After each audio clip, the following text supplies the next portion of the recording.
From the Historyogi Podcast, this is Dave.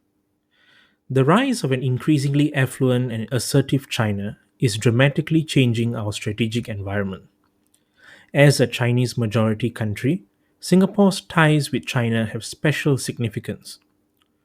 Today, we speak to Sensor, a PhD candidate in Comparative Asian Studies at the National University of Singapore, on the complex history of the local Chinese community's ties with China and its interests, Singapore's Mandarin media coverage of China, and potential risks for Singapore from the US China strategic rivalry.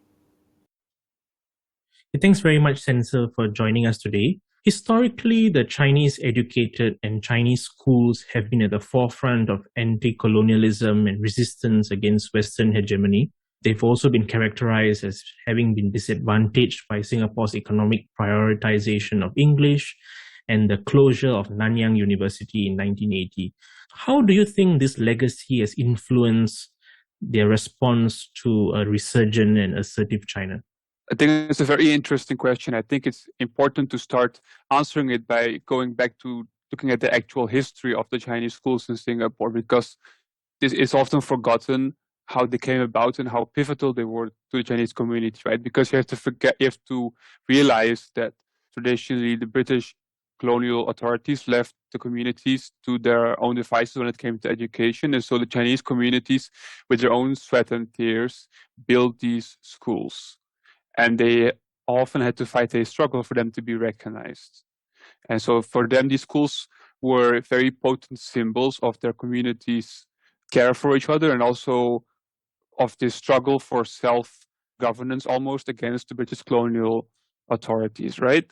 And then also if we go back to the roaring 40s and 50s in Singapore, these schools were the center points of anti-colonial resistance, of becoming aware of the fact that Chinese had to govern themselves in Malaya and had to do so also to get rid of the British so they can be their own boss here.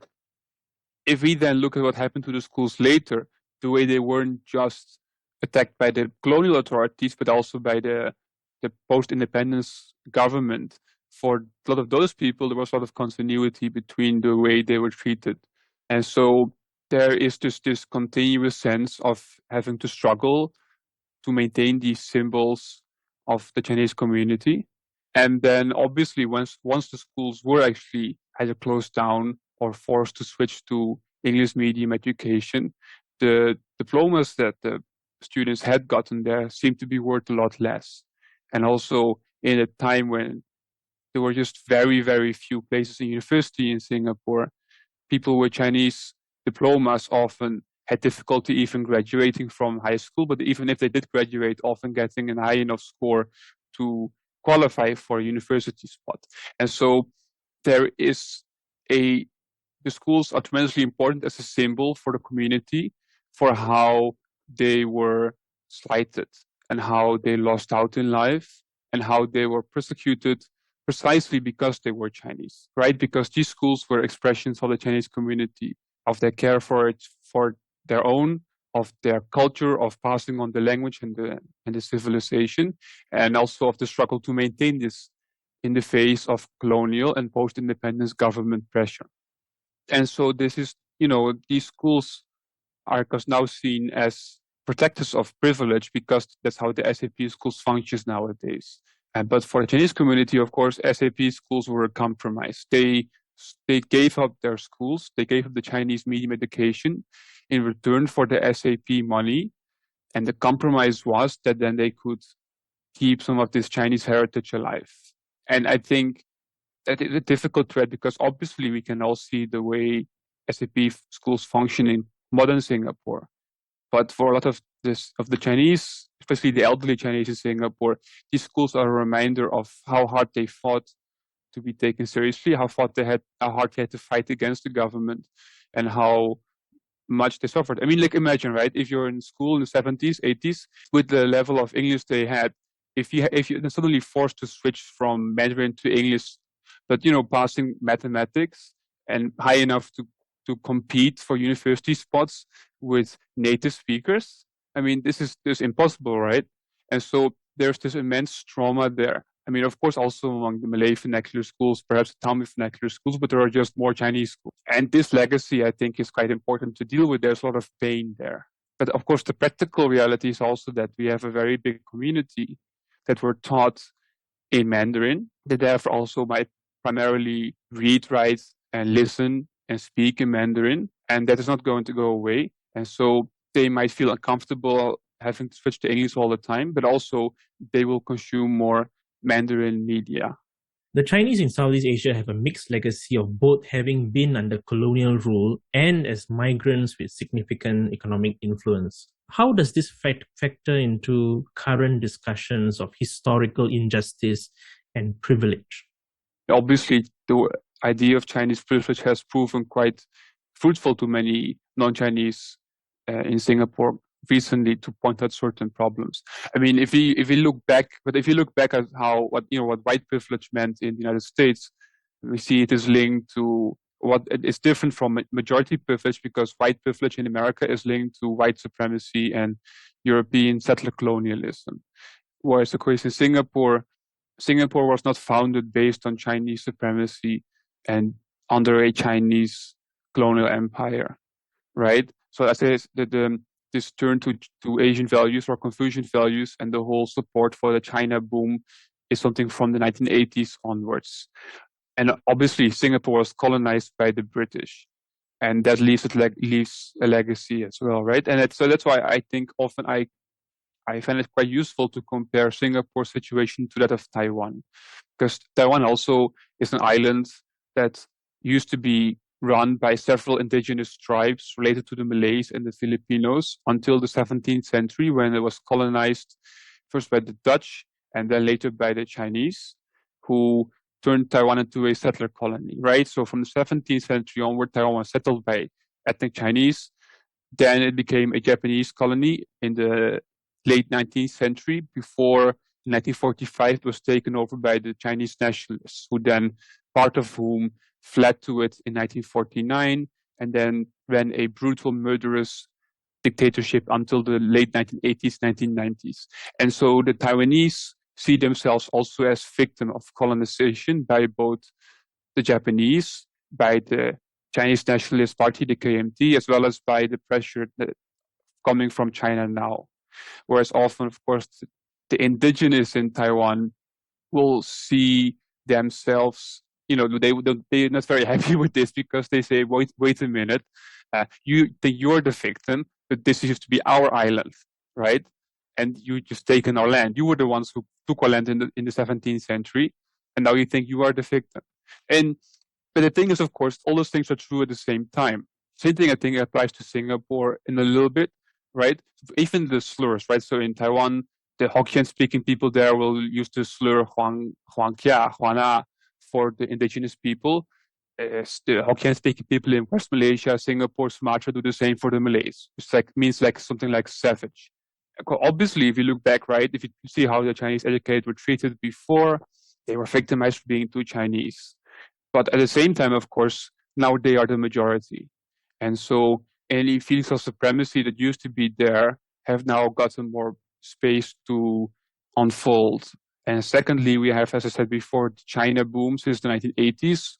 Singaporeans had to learn about China because it was seen as economically useful to the country.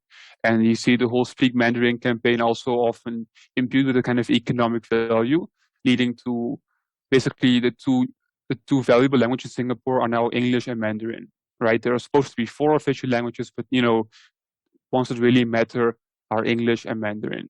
And also, SAP schools have turned from being marginalized, suppressed centers of anti-colonial resistance to English medium schools that produce elites, but that are still then, of course, producing Chinese elites, or at least promoting Chinese values.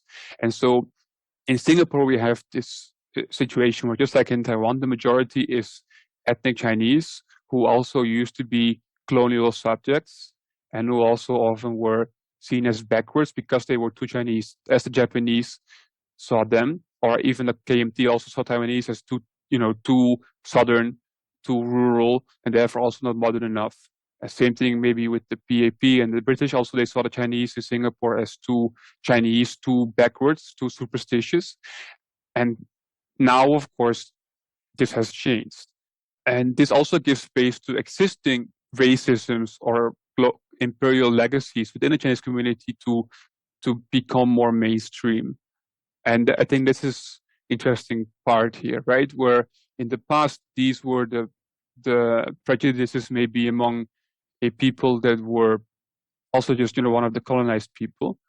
Chinese now are a majority that dominate the government. And then if you look at how we talk about Chinese culture, for example, there's a lot of unacknowledged legacy of, in the West, we have scientific racism. In China, this took the form of civilizational supremacy. Basically, the idea that in the past, this whole, the China is the center of the world, and the further you get removed from the center, from China, the less civilized people are. And then the fact that China itself also engaged in what we can now describe as settler colonialism, right? So China expanded from the Central Plains to like places like Yunnan and Guangxi and Xinjiang and Mongolia and Taiwan, basically through settler colonialism and spreading civilization. Chinese talk about, Confucian virtues attracting people who submit voluntarily because they recognize the superiority of Chinese civilization. Whereas in reality, they were convinced in part also by military means. These often murderous campaigns to teach the barbarians, the savages, a lesson to submit and to become cultured. I mean, even like the famous Admiral Zheng He, who sailed his ships to Southeast Asia in a supposedly peaceful mission of tribute and trade. He came with the biggest ships ever built in the world in history until then, with tens of thousands of soldiers. His fleet was so big they had to build support bases in the region.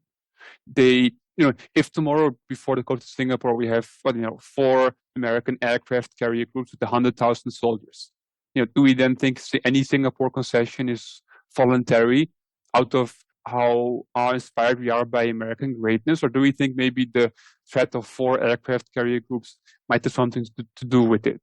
Now we have an increasingly ethno-nationalist government under Xi Jinping that is engaging in genocide in Xinjiang, in part based on these very old ideas of Chinese civilizational superiority that has never been properly dealt with. And that, again, as I said before, if a lot of Chinese in Singapore are watching Chinese television, reading Chinese news, those ideas might seep in here, but also, of course, they might reactivate older prejudices that might still be alive among Chinese community in Singapore and have never been properly discussed because we might see colonialism as something Western, right? There's still a very Americentric view of imperialism, whereas there are multiple imperialisms in the world. And I think this also is relevant to the Chinese privilege debate because, yes, of course, Chinese privilege in Singapore is modified by the fact that it used to be a British colony, but we do have to deal also with the legacy of Chinese colonialism in China and the ideas this culminated in what we now call Chinese civilization. You've been studying how Singapore's Chinese language media has been covering issues related to China and Taiwan. What are some of the key patterns you have found? As I said before, right, the legacies of Chinese medium education, a resurging pride in being Chinese, mean that there's a group of people in Singapore who are more comfortable working in Chinese and maybe are quite proud that there is a China to be proud of again. And I think especially the people who work in Chinese language media in Singapore might also spend a lot of time immersed in that environment. And so what I found when I going through the Cao Bao editorials and reporting, it's actually quite surprising for someone like me who studies Chinese politics quite a lot and also follows what the people's daily rights and things like that, how much of the language from the PRC you find mirrored in Cao Bao. I guess, there's this idea that Singapore is independent, they have their own voice. And for the Straits Times, it's generally quite true within certain bounds. But Sao Bao really reads like a Chinese newspaper at times in how they cover things. I mean, of course, the main eye-catching example is that since earlier this year, Sao Bao moved all the Taiwan news and Hong Kong news under just the category China, right? So even domestic Taiwanese news is now reported by Sao Bao as Chinese news. But this is just, an aggravation of an existing pattern. Editorials will just echo the same Chinese language about the inevitable rise of China. They will they will frame things black and white as a struggle between America and China. They ignore Southeast Asian countries' own views on their difficulties with China.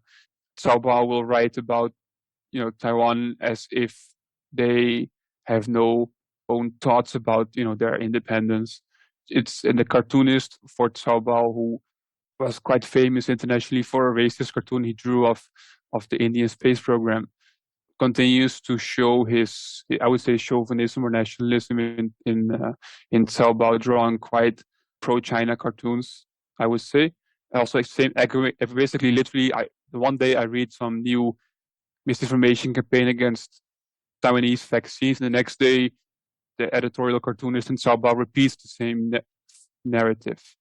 That's the kind of stuff that happens, which made me then wonder, because then I see, why is Cao Bao pushing an uncritical video story of Liangjiahe, the village where Xi Jinping spent the Cultural Revolution? What function does this have? I mean, why would Singaporeans even care? And I think Singaporeans don't really care. It's just that Cao Bao, if you look at the audience, it's an enormous amount of Cao Bao's readers, our PRCs, are from China. Not just PRCs in Singapore. They are just literally readers from China. Because Cao Bao is in a unique position where their website is mostly unblocked by the Great Firewall. And this is impossible for Chinese language media outside of China, because the Chinese Communist Party wants full control. And so Cao Bao, of course, is very, very precious and very rare and probably also quite profitable line to China, which they have to protect. And they can only protect it by making sure they do not offend the Chinese censors. But of course, also having so many Chinese readers, you want to make sure the Chinese readers remain interested. So the material you choose to publish will also appeal to their sensibilities as well as Singaporean readers' sensibilities. And the second thing, of course, is that China is just so big. The gravity of China is just enormous, that so much of entertainment in Mandarin, so much of news in Mandarin, of writing in Mandarin, is now dominated by China, especially if you talk about simplified Chinese, right? Because Singapore is 5.7 million people. There's a few more million people in Malaysia who might read simplified Chinese. Most of them are the 1.2 billion people in the PRC. And then you have the fact that Singaporeans can't write Chinese anymore because the Mandarin medium schools are gone. And so to get people who can write for Cao Bao, or people who might want to write editorial opinion pieces for Cao Bao, they will get people from China. And obviously they themselves, with no fault of their own, are part of the same PRC bubble, right? Because that is what you get. Cao Bao is supposed to explain, to serve Singapore. And maybe whereas what we now have happening is that Cao Bao ends up being sucked into this PRC bubble. Also helped by the fact, we have, again, like I said before, we have the Asian values discourse, which fits quite nicely with China's own narrative about the China model as alternative to Western universalism. We also have the fact that the Chinese medium schools themselves were anti-colonial hotbeds, of course, anti-Western colonialism, which also fits more nicely with being critical of Western bias or Western whatever. And of course, then this is amplified by the fact that China makes everything appear to be China versus the West. But sadly, then you lose an independent Singaporean voice, right? Because obviously, Singapore is not China, Singapore is not the West. But if you're sucked into this PRC bubble, you might end up adopting this black and white view. If, as many senior Singaporeans, you're mainly familiar or comfortable reading Mandarin, then also the worldview you get presented is very PRC. How has China's own state media capitalized on Singapore's Mandarin media coverage for its own purposes? I mean, I guess the main benefit for China is that you have a lot of people here who might be sympathetic towards their worldview. It's a soft power, right? So Chinese soft power works better among people who speak Mandarin. This is the same. China can try what they want, but obviously the people who are going to watch Chinese movies and sing Mando pop songs are Mandarin speakers generally. Of course, even more so for the kind of people who get swayed by Chinese language opinion pieces about foreign policy. But also they can then use what Cao Bao writes for their own benefit, because the CCP always likes to make sure people think there is a massive support for China from abroad. And especially the Singapore brand carries quite a lot of weight.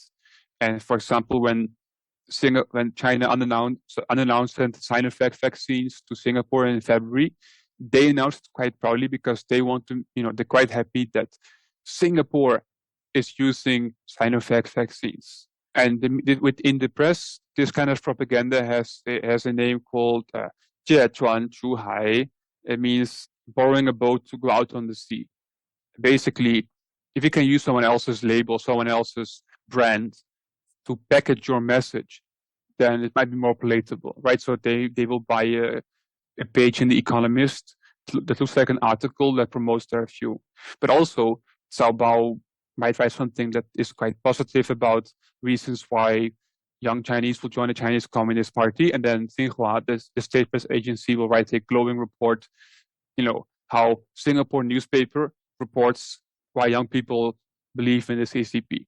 Or, for example, a former Singapore politician might write an editorial piece in the Cao Bao about Western propaganda, and then of course Xinhua says Singapore newspaper attacks Western bias, because they often they will often play it up a little bit to make it appear more strongly in their favor. I mean, the biggest example was when Cao Bao reported some remarks by a Chinese spokesperson, and the Xinhua reported these remarks as if they were the Cao Bao's own findings, right? And so Sao Paulo lends itself quite well because it is relatively close to the PRC worldview, but it is a Singapore newspaper, and so it has the Singapore brand, which is quite coveted because it is respected both in China, so Chinese officials recognize it, but also respected in the West. Now, moving on slightly to a more domestic focus, research from Pew shows that 72% of Chinese Singaporeans have a positive view of China, in contrast with just 45% of Malay Singaporeans and 52% of Indian Singaporeans. From a broader perspective, what possible risks does this pose to Singapore's multicultural society and its foreign policy?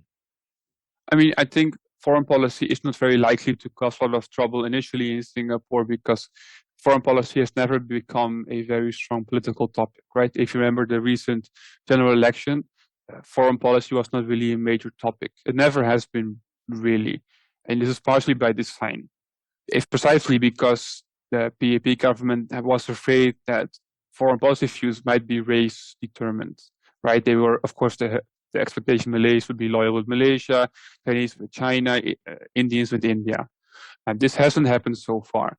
But the different thing now is that Singaporeans have become pretty unified versus Malaysia. I mean, you can tell on Twitter, whatever, whenever something happens, they'll make fun of Malaysia. In any case, Malays are just a very small part of the country. India also is not very busy with trying to mobilize South Asians in Singapore either. China, however, is an increasingly ethno-nationalist country. And Chinese are the majority of Singaporeans.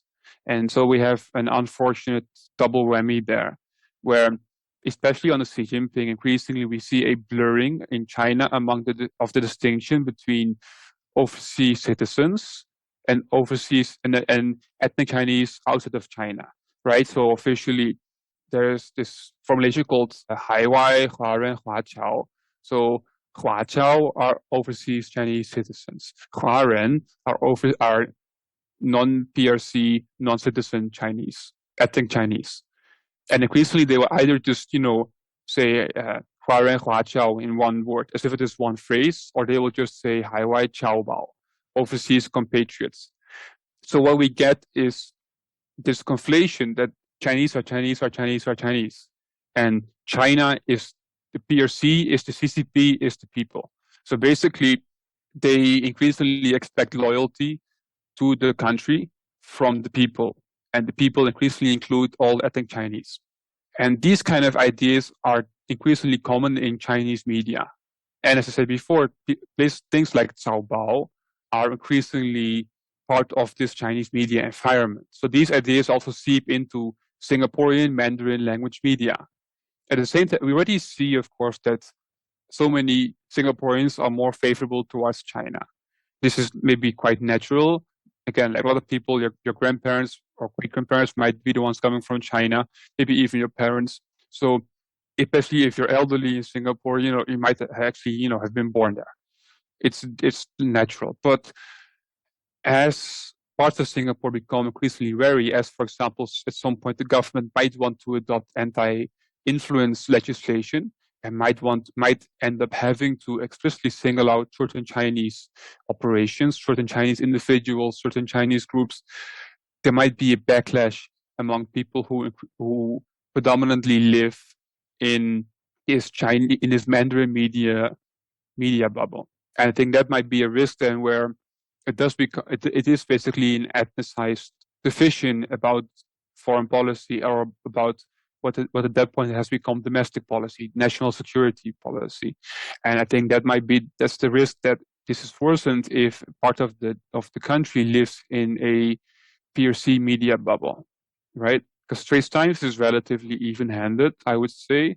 I don't think Berita Harian is very active about China, and that's the mainstream debate. But then if you look at Sao Paulo, they talk about how it's a very different world, and that I think might cause some division. So, given these challenges and risks, is it still realistic for Singapore to continue charting a sort of middle path between the US and China without being perceived as a pawn of either superpower? I mean, Singapore's neutral standpoint has always been less neutral than they want to make it appear, right? I mean, quite obviously, Singapore, as security-wise, has chosen America. A lot of the Air Force is permanently stationed in the US. There's US Navy in Singapore, and so on, right? So, I mean, I remember talking to a professor in Beijing, and he also explained to me that according to them, Singapore is just pro-America, but they also want to free ride on China's economic growth, and so that perception is quite strong. I think under Trump, there was also a perception that Singapore was free riding on American security while still siding with China economically. So that's, I guess, the perception risk you are dealing with. But in reality, China is nearby, and so you always naturally will want to balance against China with the faraway power America. So this logic has always been there. It's not going away. In that sense, Singapore already has a choice. It's just not a very neat black and white choice. It's not going to be a PM speech saying I love America or I love China. Of course, the problem is this, that this policy of not choosing publicly does depend on both choices being there not to choose, if it makes sense. You can only choose. You can only not choose something if it is still there to not choose. So if at some point America becomes isolationist or just goes up in smoke, then of course you can't choose to you can't use security anymore. Also, you can't not choose. You can't also keep the American choice hanging over China as a way to balance them. Same thing also if China becomes too extreme, right? Say, for example, they begin demanding complete loyalty from all ethnic Chinese. Then obviously Singapore has to reject them, which of course also makes sure then they will have to side with America against China, right?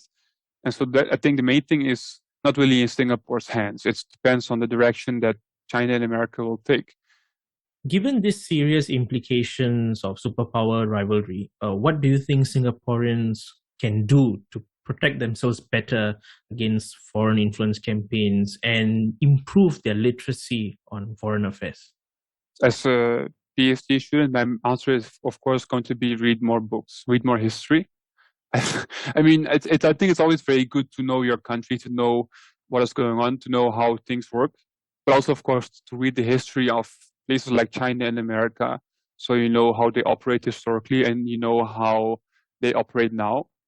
But I think in general, what society needs is to be resilient, to have a healthy public debate, right? And so that's why having a Singaporean newspaper is so important. That's why I think I have been going on about Sao so much, because I think what Singapore needs also is to have its own truly independent Mandarin language media that also represents Singapore interests, or at least the Singapore public debate, right? Because then Sao could serve as an anchor point for an independent Singapore-centered view of the world, just like Swiss Science might also serve. The second thing is, though, is more difficult, is that you would need transparency. You need to both be able to discuss these kind of influence operations openly, but also you need to have a registry for the kind of business groups that exist, because increasingly they are, and also they're more active, there are more Chinese people active in those business groups. But also you need things like in Europe, where the EU has a registry where you can see what lobbyists meet with what MPs, what business groups, what clan groups, whatever, go meet with what MP, what minister. But this kind of system is not very, let's say, the Singapore system isn't really built around that kind of transparency. That might be more difficult. So I think the main thing that might be that there's open, honest reporting about what is happening, how these business groups, for example, pressured the government about Sinovac, how Chinese embassies around the world have operations to influence Chinese communities there, right? So that people are aware of what is happening, but also so that policymakers are aware of what is happening. Because in the end, people in government are also part of society. And if they have no space, they also depend on the papers just like we do, right? And so it's also necessary to fortify the government by having this debate in public. But I'm afraid that transparency and public debate aren't the fortes of this political system. And so I think then, by lack of alternative, at least make sure that you don't have your own newspapers being drawn all too strongly into another country's bubble.